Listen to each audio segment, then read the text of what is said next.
नमस्कार, आप देख रहे हैं जोहार झारखंड। आपके साथ मैं हूं शिप्रा झा और बुलेटिन की शुरुआत इस वक्त की बड़ी खबर के साथ करेंगे। रांची से बड़ी खबर है, सीएम हेमंत सोरेन के आवास पर हलचल काफी तेज हो चुकी है। तेजस्वी यादव सीएम आवास पहुंचे हैं। माले विधायक विनोद सिंह और पूर्व विधायक अरूप चटर्जी भी मौजूद हैं। आरजेडी और सीपीआईएमएल की सीट को लेकर चर्चा की जा रही है। सीट शेयरिंग को लेकर अंतिम दौर की ये बातचीत है। आपको बता दें कि सीटों को लेकर आरजेडी और सीपीआईएमएल ने नाराजगी जाहिर की थी। जो सीट का फॉर्मूला तय किया गया था, उस फॉर्मूले से आरजेडी और सीपीआईएमएल के नेता नाराज थे और ऐसे में अब सीएम हेमंत सोरेन के आवास पर हलचल काफी तेज होती हुई तेजस्वी यादव सीएम आवास पर पहुंचे हुए हैं और बताया जा रहा है कि माले विधायक विनोद सिंह और पूर्व विधायक अरूप चटर्जी भी सीएम आवास पर मौजूद हैं और सीट शेयरिंग को लेकर अंतिम बातचीत हो रही है। आप सबको पता है कि आरजेडी की तरफ से दावा किया जा रहा है, ज्यादा सीटों की डिमांड की जा रही है। सीपीआईएमएल भी अलग से सीटों का डिमांड कर रहा है और अल्टीमेटम भी दिया गया था। अब उसी का असर है कि सीएम हेमंत सोरेन के आवास पर यह बैठक चल रही है, जहां तेजस्वी यादव मौजूद हैं और सीपीआईएमएल के विधायक भी मौजूद हैं। और हमारे साथ झारखंड ब्यूरो चीफ दिवाकर तिवारी अधिक जानकारी के साथ जुड़ गए हैं। दिवाकर जी, क्या लगता है इस बैठक में कोई सार्थक पहल हो पाएगी? गठबंधन बना रहेगा या आरजेडी की राहें अलग हो सकती हैं? देखिए, इंडिया गठबंधन के दोनों दलों के तेवरों में नरमी आई है। आरजेडी के नेता तेजस्वी और हेमंत सोरेन जो जेएमएम के नेता हैं, मुख्यमंत्री भी हैं राज्य के, दोनों के बीच मुलाकात हो रही है। तो ये माना जा रहा है कि कहीं ना कहीं बीच के रास्ते निकालने की कोशिश की जा रही है। सीपीआई माले के जो नेता हैं अरूप चटर्जी, वो भी वहाँ मौजूद हैं, विनोद सिंह मौजूद हैं। तो अब ये माना जा रहा है कि बीच का रास्ता कोई हो सकता है। सीटों में जो गतिरोध बरकरार है सीट शेयरिंग को लेकर, उसमें कुछ सीटें इजाफा हो सकती है आरजेडी और सीपीआई माले के खाते में। तो अब देखना होगा कि रास्ता कौन सा निकलता है, क्योंकि एक तरफ 70 सीटों में जेएमएम 43 से 45 उम्मीदवार उतारने को लेकर पूरी तैयारी कर चुकी है। तो वहीं दूसरी तरफ जो है कांग्रेस के खाते में 25 से 27 सीटें हैं। तो अब कांग्रेस जो है कितने सीटों पे मानती है? क्या कांग्रेस अपनी सीटें कम करके आरजेडी के साथ साझा करती है या जेएमएम अपनी सीटें कम करती है और फिर आरजेडी और सीपीआई माले को मनाने में कामयाब होती है? तो देखने वाली बात होगी, क्योंकि कांग्रेस के हिस्से में आरजेडी को मनाना था और हेमंत सोरेन यानी कि जेएमएम के हिस्से में सीपीआई माले के नेताओं से बातचीत करनी थी। तो अब दोनों घटक दल जिनके साथ सीट साझा नहीं किया गया है ऑफिशियली, वो जो है घटक दल के नेता, महत्वपूर्ण नेता अब हेमंत सोरेन के आवास पर पहुंचे हैं। तो बातचीत चल रही है। अब कुछ ही देर में साफ हो जाएगी तस्वीर कि क्या ये दोनों दल जो है गठबंधन में बरकरार रहेंगे या अलग रास्ता। सीएम आवास पर फिलहाल क्या कुछ हलचल है, इसके लिए चलते हैं अविनाश के पास। हमारे साथ अविनाश भी इस सीएम आवास से जुड़े हुए हैं। अविनाश, वहां पर क्या कुछ हो रहा है? अंदर खाने क्या बातचीत हो पा रही है? कुछ अपडेट आप तक पहुंच पा रहा है? देखिए, अपडेट ये है कि इस वक्त तेजस्वी यादव और हेमंत सोरेन की मुलाकात हो रही है। आपको पता है कि आज हेमंत सोरेन को 2 नॉमिनेशन में भी जाना था गढ़वा इलाके में। अब तक वो नहीं जा पाए हैं और इसलिए नहीं जा पाए हैं क्योंकि जो गठबंधन की गांठ है वो लग रही थी कि जैसे वो जो मजबूत होनी चाहिए वो ढीली पड़ती जा रही थी और आरजेडी का जो तेवर था या फिर माले के अगर हम तेवर की बात कर लें, उससे परेशानी बढ़ रही थी। अब ये स्पष्ट हो चुका है क्योंकि राजद ने अनिश्चित काल के लिए अपने पीसी को स्थगित कर दिया है। मतलब उनकी बातें बन गई हैं, सीट पर समझौता हो चुका है। नंबर क्या होगा ये अब से कुछ देर के बाद पता चल जाएगा।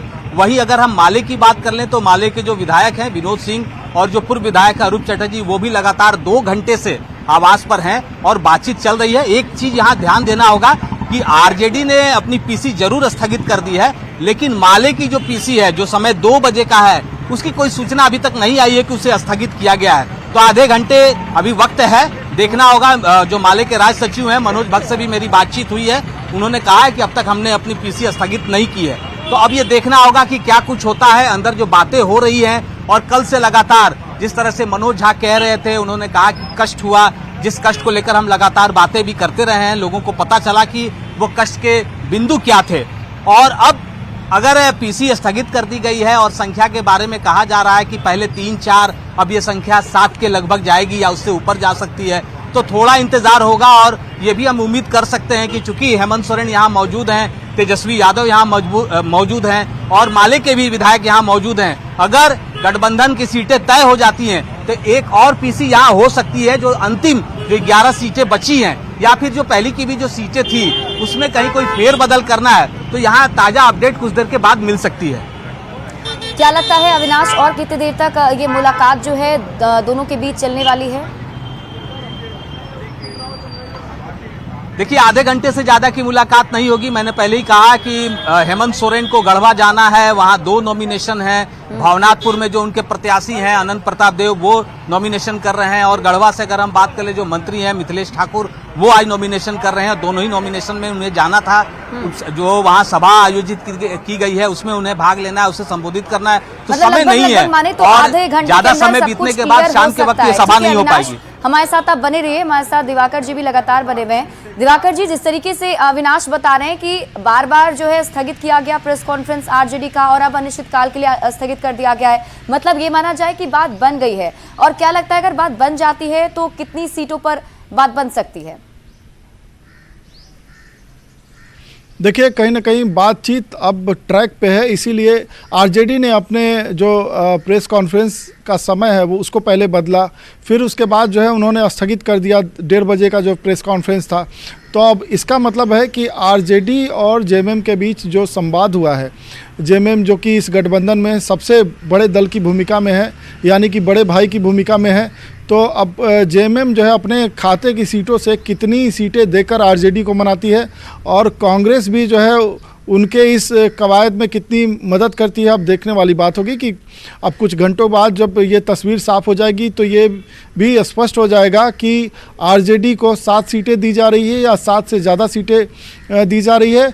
और वहीं जो है सीपीआई माले के खाते में जो 4 सीटें गई हैं, तो क्या 4 सीटों पे सीपीआई माले मान जाती है या 4 सीटों से ज़्यादा, यानी कि कम से कम उसने जो है 6 सीटों की डिमांड रखी है।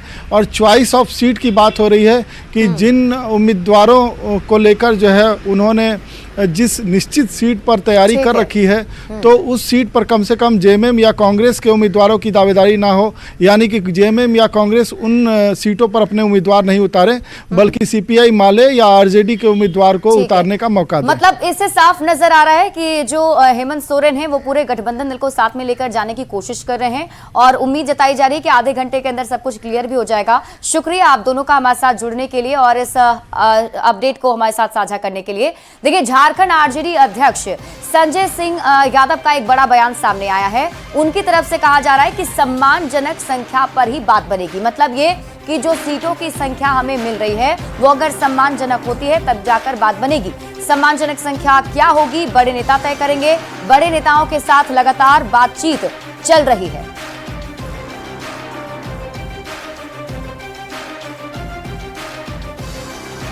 गठबंधन में सीट शेयरिंग का पेंच राजद पर जाकर फंस गया है। हम इस समय राजद प्रदेश कार्यालय में और हमारे सामने झारखंड राजद के जो प्रदेश अध्यक्ष हैं संजय सिंह यादव वो हैं। हम उनसे जानेंगे कि ये जो पूरा पेंच फंसा है, पिछली बार अब 7 सीटों पर थे, अब हट क्यों? देखिए, हट नहीं है, ये राष्ट्रीय जनता दल का डिमांड है समीकरण बेस और कार्यकर्ताओं की ताकत को हर पार्टी के रहता है कि हमारी जहां समीकरण बनता है उन जगहों पर गठबंधन के दौर में हमारी दावेदारी बनती है, हमारा समीकरण है, उसके हिसाब से हम अपने एलआई पार्टनर से सीटों का डिमांड किया है। कितने सीटें मांग रहे हैं जो आपके हिसाब से सम्मानजनक सूट हो? ये नंबर्स ऑफ सीट तो अभी हम नहीं बताएंगे, लेकिन उचित सम्मान के साथ सीट हमको चाहिए। हमने तो पहले आप लोगों से कहा था कि हमको 22 सीट चाहिए, हमारी तैयारी 22 सीटों पर है। आज भी हमारा 22 सीटों पर कैंडिडेट तैयार है। फिर क्या लगा गठबंधन में कौन, जेएमएम या कांग्रेस, क्या ऐसा लगा कि किसने आपके सीटों के पर कतर दी? देखिए, हम पर कतरने की बात नहीं करेंगे, किसने किया किसने नहीं किया। बड़ी पार्टी कांग्रेस पार्टी है, बड़ी पार्टी झारखंड मुक्ति मोर्चा है। इन दोनों पार्टियों ने पहले सीटों का अनाउंस कर दिया, इतने सीटों पर लड़ेंगे, इतने सीटों पर लड़ेंगे। तो डिमांड तो हमारा इन्हीं दोनों पार्टियों से है। अभी हमने कहा कि नेता की बात है ना, हम पहले भी कहा कि 22 सीट पर तैयारी है, अगर आज नेता कहते कि 4 सीट पर लड़ना है, 2 सीट पर लड़ना है, तो उतना ही पर लड़ेंगे। झारखंड राजद के अध्यक्ष बता रहे हैं कि बड़े नेताओं की बात चल रही है, हम रूठे रहेंगे, लेकिन वास्तव में सम्मानजनक सीट क्या है वो नहीं बताएंगे, ये हमारे नेता तय करेंगे और नेता जो तय कर देंगे झारखंड राजद उसी रास्ते पर चल पड़ेगा। कैमरामैन रमेश के साथ संजय कुमार सिन्हा, न्यूज 18 रांची। वहीं आरजेडी महिला मोर्चा की अध्यक्ष का भी बड़ा बयान सामने आया। महिला मोर्चा की अध्यक्ष रानी कुमारी ने बयान दिया है। महुआ माझी की 2019 में हुई जीत पर उन्होंने बयान दिया। उन्होंने कहा कि पिछली बार भीख में सीट दिया था, बार बार हम नहीं करेंगे त्याग। तो आरजेडी के तेवर जो हैं वो अलग ही देखने को मिल रहे हैं और अब एक बड़ा बयान सामने आया है आरजेडी महिला मोर्चा की अध्यक्ष का। चुनाव को लेकर राजद कई मोर्चों पर लड़ रहा है। मामला एक तरफ सीट शेयरिंग को लेकर फंसा है तो बगावती सुर भी अब उभरने लगे हैं। हमारे सामने इस समय राजद महिला मोर्चा की अध्यक्ष रानी कुमारी जी, हम उनसे जानेंगे कि यहाँ पर अब मुखर क्यों है, प्रदेश कार्यालय में हुआ क्या है? देखिए, मुखर इसलिए मैं हूँ, हम अपने आरजेडी को दिलों में बसा रखे हैं, लालू जी को सम्मान करते हैं और हम एक सच्चे सिपाही हैं। अगर हमारे साथ, हमारे कार्यकर्ताओं के साथ अन्याय होता है तो कतई बर्दाश्त नहीं होगा। आप टिकट की दावेदार हैं? बिल्कुल मैं हूँ। कहाँ से हैं? मैं रांची विधानसभा से मैं हूँ। तो आपने अपनी इच्छा मनसा पार्टी को बताई थी? बिल्कुल बताई हूँ। तो क्या कहा गया? देखिए, अभी शेयर शेयरिंग में अटका हुआ है मामला। तो रांची की सीट ऐसे भी तो झारखंड मुक्ति मोर्चा या फिर कांग्रेस से खाते में जाएगी, जो अभी महुआ माझी जी का नाम आ रहा है, तो आपको तो राजद को ऐसे भी सीट नहीं मिलेगी, फिर क्यों दावेदारी? उनको अलायंस के तहत महुआ माझी को पिछले बार मिला था 2019 में। किसकी वोट थी? वो आरजेडी की वोट थी। इसके पहले राष्ट्रीय जनता दल ने लड़ाई लड़ी, कितना आया था वोट? हमारा 80,000 वोट है। तो मजबूत नेता है। हाँ, हमने त्याग किया है। महुआ माझी मजबूत नेता है। क्यों महुआ माझी? तो हमारा अलायंस में हमने दिया है उनको हम भीख में दिया है। वहीं बिहार के स्वास्थ्य मंत्री मंगल पांडे का बयान सामने आया। उन्होंने कहा कि जेएमएम ने झारखंड में आरजेडी को उसकी औकात बता दी है। कांग्रेस को भी आने वाले दिनों में जेएमएम औकात बताएगी। झारखंड का झगड़ा बिहार में भी होने वाला है, लेकिन इस बार झारखंड में एनडीए की जीत होगी। जिस प्रकार का गठबंधन झारखंड के अंदर है, उसमें जो झारखंड मुक्ति मोर्चा है और उसके जो मुख्यमंत्री हेमंत सोरेन हैं, वो अपने सहयोगी दलों को पूरी तरीके से औकात बताने में लगे हुए हैं। राष्ट्रीय जनता दल को तो उन्होंने औकात बता ही दिया कि आपकी सीमाएं क्या हैं और आपकी झारखंड में उपस्थिति कितनी हो सकती है। अभी आगे कुछ दिनों में कांग्रेस के साथ भी जेएमएम का ऐसा ही झगड़ा होगा और ये झगड़ा झारखंड तक ही नहीं रहने वाला है। ये महागठबंधन का झगड़ा और महागठबंधन का विवाद बिहार में भी आने वाला है।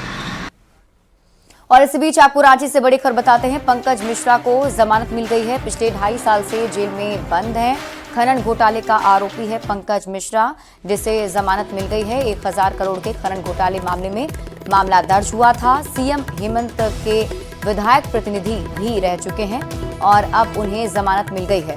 तो बड़ी खबर आपको इस वक्त रांची से बता रहे हैं। पंकज मिश्रा को जमानत मिल गई है। आपको बता दें कि पिछले 2.5 साल से जेल में बंद थे। खनन घोटाले का आरोप इन पर लगा था। 1000 करोड़ के खनन घोटाला मामले में मामला दर्ज किया गया था। न्यूज 18 संवाददाता शंकर आनंद अधिक जानकारी के साथ जुड़ गए हैं। शंकर, क्या है अपडेट? जी शंकर, अगर हम देखें तो ये बड़ी राहत है, पंकज मिश्रा को जमानत मिल गई है और कहीं ना कहीं हेमंत सोरेन के लिए भी।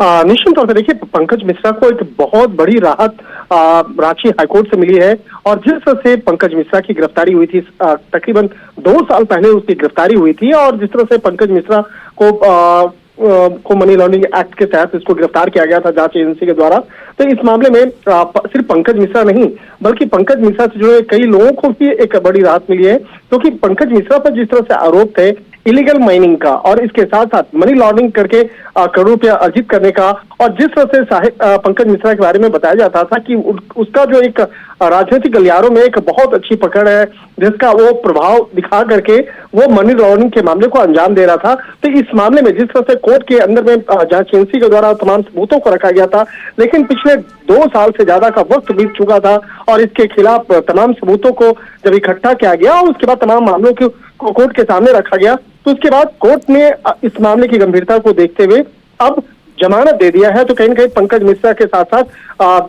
मुख्यमंत्री हेमंत सोरेन के लिए भी एक बड़ी राहत की बात कही जा सकती है, क्योंकि पंकज मिश्रा जो है मुख्यमंत्री के विधायक प्रतिनिधि रह चुके हैं और जिस तरह से बकायदा इन पे आरोप लगा था पंकज मिश्रा पर, वो बेहद संवेदनशील और बेहद गंभीर आरोप लगे थे। तो अब देखना लाजमी होगा कि कब तक पंकज मिश्रा जेल से बाहर आते हैं। लेकिन जिस तरह से जांच एजेंसी के द्वारा उन तमाम तफ्तीश के दौरान में जो तमाम सबूतों को इकट्ठा किया गया था, तो कहा जा सकता है कि ये वक्त भी धीरे जैसे जैसे आगे बढ़ता जा रहा है, इस मामले में कई अन्य आरोपियों को अब तक शंकर, आप इस जमानत खबर मिल पर चुकी है। नजर बनाए रखिए। शुक्रिया इस अपडेट के लिए। बढ़ते हैं आगे और आपको रांची से बड़ी खबर बताते हैं। 107 करोड़ के गबन मामले में कार्रवाई हुई है। फर्जी निकासी मामले में ईडी ने ECIR दर्ज किया है। CID और ATS की टीम भी इस पूरे मामले की जांच कर रही है। अब तक आपको बताएं 6 आरोपी इसमें गिरफ्तार किए जा चुके हैं और अब तक 46 करोड़ रुपए बैंक खाते में सीज किया गया है। बैंक स्टाफ और विभाग के कर्मियों की मिली भगत भी इस मामले में सामने आ चुकी है और वहीं इसकी जांच अब ईडी की टीम भी करने वाली है। लोहरदगा से आजसू ने नीरू शांति भगत पर भरोसा जताया है। आजसू की ओर से एनडीए उम्मीदवार बनने के लिए टिकट की रेस में देवशरण भगत भी शामिल थे, लेकिन आजसू सुप्रीमो सुदेश महतो ने पूर्व विधायक स्वर्गीय कमल किशोर भगत की पत्नी नीरू शांति भगत को टिकट दे दिया। एनडीए की ओर से आजसू उम्मीदवार नीरू शांति भगत ने नामांकन पत्र भी खरीद लिया है। टिकट मिलने पर लोहरदगा से आजसू उम्मीदवार नीरू शांति भगत ने आजसू सुप्रीमो सुदेश महतो और कार्यकर्ताओं का आभार भी व्यक्त किया। कि सभी यहाँ के जितने भी हमारे कार्यकर्ता हैं और जितने पार्टी के हैं, एनडीए के सभी लोग हैं, उन्हीं से मैं उनका आशीर्वाद, सहानुभूति और सहयोग लेना चाहती हूँ। पलामू के 5 विधानसभा सीटों पर 13 नवंबर को वोटिंग होनी है और ऐसे में मतदाताओं को जागरूक करने के लिए जिला प्रशासन की ओर से कई कार्यक्रम आयोजित किए जा रहे हैं। स्वीप एक्शन प्लान की जानकारी देते हुए नगर आयुक्त IAS जावेद हुसैन ने बताया कि इस चुनाव में प्रवासी मतदाताओं को वोटिंग से जोड़ने का लक्ष्य रखा गया है। मतदाता छठ महापर्व में घर जरूर आएंगे और इसी बीच उन्हें वोटिंग के लिए मोटिवेट किया जाएगा। वहीं दूसरी तरफ चयनित मतदाताओं को पोस्ट कार्ड के जरिए जागरूकता संदेश भेजा जाएगा। साथ ही 20 अक्टूबर को मलय डैम में एडवेंचर्स वाटर एक्टिविटी, योगा प्रतियोगिता, मेहंदी प्रतियोगिता समेत कई कार्यक्रम चलाए जाएंगे। आगामी संडे को सबसे पहले मलय डैम पे हम लोग योग प्लस वाटर एडवेंचर एक्टिविटीज के साथ प्लान कर रहे हैं। तो उसके लिए भी न्यूज़ ग्रुप के थ्रू विभिन्न मीडिया सोर्सेज में जानकारी शेयर किया जा चुका है। अगला एक्टिविटी फिर हम लोग शिवाजी मैदान, हमारे GLA कॉलेज वगैरह में भी हम लोग एक्टिविटीज़ करेंगे। जैसा लोकसभा में किया था, हम लोगों ने मल्टी क्यूजिन्स फेस्टिवल्स करेंगे। यूथ फेस्टिवल का आयोजन किया जाएगा ताकि यूथ के एडवेंचर स्पोर्ट्स, जो भी एडवेंचर स्पोर्ट्स होते हैं, यूथ को हम लोग मोटिवेट कर सकते हैं।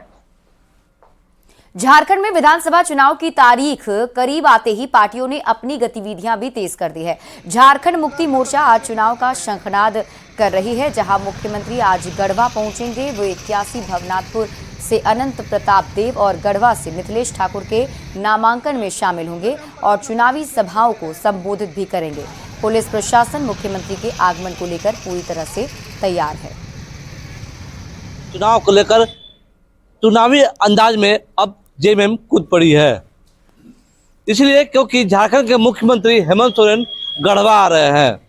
वे अपने प्रत्याशी भवनाथपुर विधानसभा क्षेत्र से अनंत प्रताप देव उर्फ छोटे राजा एवं गढ़वा विधानसभा क्षेत्र से मिथिलेश ठाकुर के नामांकन में शामिल होंगे। वे लगभग 12:30 बजे नगरटारी के मैदान में उतरेंगे एवं वहां नामांकन में शामिल होंगे एवं चुनावी सभा करेंगे वहां पर। उसके बाद वहां से वो लगभग 2 बजे हेलीपैड में आएंगे। वहां से आकर यहाँ मिथिलेश ठाकुर के नामांकन में शामिल होंगे एवं यहाँ से होने के बाद वे एक गढ़वा टाउन हॉल में एक सभा को संबोधित करेंगे। बस कुछ ही घंटों में मुख्यमंत्री हेमंत सोरेन का गढ़वा आगमन होने वाला है। चंदन कश्यप, न्यूज़ 18 गढ़वा। गुमला में 13 नवंबर को वोटिंग होना है। ऐसे में चुनाव से पहले चर्चाओं का बाजार गर्म हो गया है। सबके अपने अपने मुद्दे हैं। गुमला के सबसे बड़े साप्ताहिक बाजार में विधानसभा चुनाव को लेकर आम लोगों की राय जानने की कोशिश की है। न्यूज़ 18 संवाददाता रुपेश कुमार भगत ने। चुनाव की घोषणा हो चुकी है। आपको बता दें कि पहले चरण में गुमला, सिसई व बिशनपुर विधानसभा के लिए 13 नवंबर को मतदान होना है। इसके साथ ही इस वक्त मौजूद हैं हम गुमला के मुख्य जो बाजार है। बाजार में आप देख सकते हैं तस्वीरों के माध्यम से, यह मुख्य बाजार माना जाता है। यहाँ पे गुमला जिला के लगभग सभी ग्रामीण क्षेत्र हो या शहरी क्षेत्र के लोग पहुँचते हैं। यहाँ का भी बहुत बड़ा मुद्दा होता है कि जो बाजार टाउन है, बाजार टाउन में भी बहुत से ऐसे मुद्दे हैं जो जनता के द्वारा लगातार उठाए जाते हैं। और इस चुनाव में भी जो मुद्दा है कि क्या गुमला में होना चाहिए था, और पिछले कई सालों की बात करें तो गुमला का कितना विकास हो पाया? विकास नहीं हो पाया। जितने भी अभी तक सांसद विधायक आए हैं किसी तरह का कोई विकास नहीं कर पाए। एक मैया योजना है जो 1000 रुपये दे के ठगा जा रहा है, वो भी महिलाओं के लिए, पुरुषों के लिए कोई योजना नहीं है। ठीक ठाक जगह बहुत सा कम नहीं है, जैसे मान लीजिए पानी का या मतलब नल का, इस सब का व्यवस्था होना चाहिए। कानून व्यवस्था लगे है, दिन रात चोरी हो रहा है, व्यवसायी डरे हुए हैं, व्यवसायी के मन में डर है। सरकार का कोई काम ही नहीं। सरकार का हाल तो भी ऐसा है कि सरकार रहे ना रहे बात बराबर, बदलाव जरूरी है। और बता दें कि इस बार जो यहाँ के लोग हैं वो भी मन बना लिए हैं कि विकास के मुद्दे में जो 13 नवंबर को मतदान होगा तो बूथों पर जाकर के अपने मतदान करेंगे और विकास के नाम पे वोट देने का काम करेंगे। रुपेश कुमार भगत। और फिलहाल इस बुलेटिन में अभी के लिए बस इतना ही। आप देखते रहिए न्यूज़ 18 बिहार झारखंड।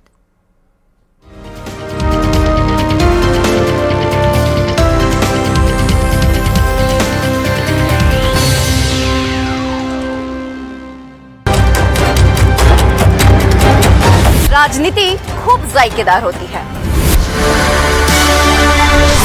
मसालेदार मुद्दों से जायकेदार होती है राजनीति।